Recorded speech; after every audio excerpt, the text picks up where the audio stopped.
प्रिय साथियों, श्रोताओं, मैं मुरलीधर वैष्णव रोज़ की तरह आज भी आपके लिए लेकर आया हूँ सरकारी योजना जो सरकार से रिलेटेड है।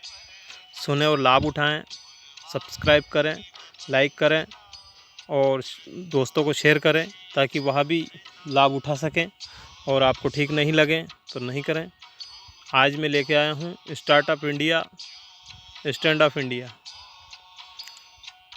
पिछले साल 26 जनवरी 2016 को प्रधानमंत्री नरेंद्र मोदी ने इंडिया स्टैंड अप इंडिया योजना का शुभारंभ किया, जिसके बारे में विस्तार से उन्होंने 15 अगस्त 2015 को अपने भाषण में लाल किले से कहा था।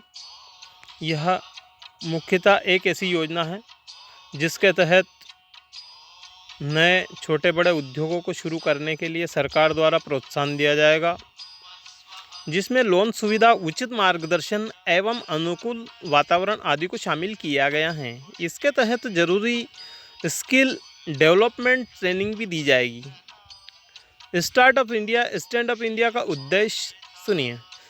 Startup India, stand up India योजना का मुख्य उद्देश्य उद्यमशीलता को बढ़ावा देना है, जिससे देश में रोजगार के अवसर बढ़े। योजना को सुचारू रूप से चलाने के लिए इस साइट को सौंप दिया गया। इसने योजना के पहले चरण में लागू करने के लिए इसका विस्तार से अध्ययन किया। कई स्टॉक होल्डर से बात करने के बाद एक नीतिगत ढंग से तैयार किया गया है। हाल ही में मोदी जी ने अपने रेडियो टॉक शो मन की बात में startup India, stand up India के बारे में बताया और युवाओं को इससे जुड़ने का आग्रह भी किया था। सरकार द्वारा बनाया गया प्रारूप रोजगार के अवसर लेटेस्ट नेस्कॉम स्टार्टअप 2015 रिपोर्ट के अनुसार स्टार्ट के जरिए 2014 से 20 तक 65,000 नई नौकरियां जारी की जाएंगी, जो शायद चल रही हैं। और ऐसी उम्मीद है कि यह आंकड़ा बढ़कर 2,50,000 तक पहुंचेगा। अगर यह पहला पड़ाव उम्मीद के अनुसार प्रदर्शन करता है तो नौकरियों के लिए और भी अधिक स्थान उपलब्ध हो जाएंगे। फिलहाल यह पूरी तरह से प्राइवेट सेक्टर से प्रेरित है। अंतर्राष्ट्रीय निवेश मापदंड, अंतर्राष्ट्रीय व्यापार का भी यह मापदंड है कि भारत इन्वेस्टमेंट की दृष्टि से बहुत अच्छा स्थान है। उन्होंने भी इन्वेस्टमेंट और क्रिएटिविटी के रूप में भारत को अपनी इन्वेस्टमेंट सूची में शामिल किया है। पिछले 3 वर्षों में स्टार्टअप में अंतर्राष्ट्रीय निवेश ने बहुत उम्दा प्रदर्शन किया है, जो कि 5 साल पहले तक असंभव लग रहा था। मुख्य उद्देश्य, प्रधानमंत्री मोदी ने उचित समय में देश के युवाओं के लिए नवीनतम एवं रचनात्मक कार्य के लिए उन्होंने उचित ढांचा तैयार करके दिया जाएगा, जिसके तहत उन्हें आर्थिक रूप से मदद की जाएगी और टैक्स में भी छूट दी जाएगी। यह एक सरकार द्वारा बेहतर सुविधा को चुना गया है, जिसके तहत नवीनतम रचनात्मक कार्य को सरकार द्वारा पोषित किया जाएगा। सरकार का मुख्य उद्देश्य है कि स्टार्टअप इंडिया सबसे अधिक लाभ छोटे शहरों एवं गांव में रहने वाली जनता को हो। सरकार का अन्य योगदान, इस दिशा में सरकार क्षमता के आधार पर प्रस्तावों का मूल्यांकन करने के लिए DIPP के साथ मिलकर काम करेगी, जिसके तहत जैव प्रौद्योगिकी, विज्ञान एवं प्रौद्योगिकी, सूचना प्रौद्योगिकी जैसे विभिन्न मंत्रालयों के प्रतिनिधियों को शामिल किया जाएगा, जो एक स्पेशल पैनल के रूप में DIPP का साथ देंगे। बनाई गई पैनल यह सुनिश्चित करेगी कि किया जाने वाला कार्य योग्य उम्मीदवार की क्षमता के तुल्य है या नहीं, यह विचार करेंगे।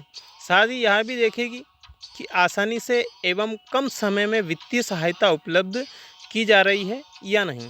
उचित मार्गदर्शन एवं संरक्षण, सरकार की योजना अनुसार देश के युवाओं को देश के उच्च शिक्षण संस्थान जैसे IIT, IIM आदि के नेटवर्क के साथ जोड़ा जाएगा, ताकि उन्हें उचित मार्गदर्शन मिले, जिससे देश के युवाओं को इन सभी बड़ी यूनिवर्सिटी एवं उन औद्योगिक एरिया के नेटवर्क में आने से बेहतर ज्ञान एवं अनुभव मिलेगा, जिससे उन्हें संरक्षण प्राप्त होगा। योजना में आने वाली संभावित समस्याएं, जो समस्याएं आएंगी उसके बारे में सुनें। स्टार्टअप इंडिया में दिया जाने वाला फंडिंग उस कार्य के जोखिम एवं उसे निभाने वाली योग्यता के मापदंड पर निर्भर करता है। स्टार्टअप इंडिया के लिए सबसे बड़ी समस्या धन की है, जो बिना किसी बड़ी गारंटी के दिया जा सकता है और दिया जाएगा। सार्वजनिक क्षेत्र के बैंकों को इस दिशा में कार्य करने में सबसे बड़ी बाधा मौजूदा नियमावली है, जिसे बदलने की ज़रूरत है ताकि बैंक और अन्य पैनल आसानी से लोन अप्रूव कर सकें। कई startup market condition, entry timing आदि के कारण असफल हो जाते हैं और इसके कारण असफलता के कारण उदाहरण दिखाई दिया पड़ते हैं। जबकि यह एक सत्य है कि कोई भी बड़ा उद्योगपति असफलता के बाद ही सफलता की ओर बढ़ता है। इसीलिए ज़रूरी है कि स्टार्टअप में मिलने वाली असफलता से निराश न होकर युवाओं में आगे बढ़कर रहने का हौसला बनाए रखें, जिसके लिए सरकार को उनका हौसला अफजाई के लिए उचित मार्गदर्शन देने की ज़रूरत है। स्टार्टअप के लिए सबसे ज़्यादा प्रतिभा छोटे शहर एवं गांव में मिलती है, लेकिन फ़िलहाल उन्हें इस सबसे सफलतापूर्वक जोड़ना एक बहुत बड़ा चैलेंज होगा। एक बार स्टार्टअप सही रूप से शुरू हो जाता है, उसके बाद सबसे छोटे शहरों एवं गांव के लोगों को जोड़ना चाहिए, जो कि बहुत बड़ी समस्या है, क्योंकि यहाँ के कई लोग आज तक सही तरह से कंप्यूटर चलाना, आर्थिक टेक्नोलॉजी बहुत कमज़ोर है। सरकारी निवेशकों की कमी भी एक बहुत बड़ी बाधा है। स्टार्टअप के लिए किए जाने वाले कार्य पेपर वर्क में लोगों को अनुभव में काफ़ी कमी होगी, उसके लिए भी उन्हें उचित संरक्षण देने की आवश्यकता है। इस पूरे स्टैंड अप इंडिया में सबसे बड़ी बाधा अनुभव की है, जिसके लिए ज़रूरी है कि इस कार्य के साथ बड़े रूप में युवा वर्ग जुड़े, जो तकनीकी ज्ञान की पर्याप्तता समझते हों। स्टैंड अप इंडिया को सफल बनाने के लिए ज़रूरी है कि सरकार कुछ ट्रेनिंग प्रोग्राम शुरू करे और लोगों को सही दिशा में प्रशिक्षित करे। स्टार्टअप इंडिया एक बहुत अच्छी कोशिश है, जिसके ज़रिए देश में रोज़गार के अवसर बढ़ेंगे और देश तेज़ी से आगे अग्रसर होगा। इस कार्य की सफलता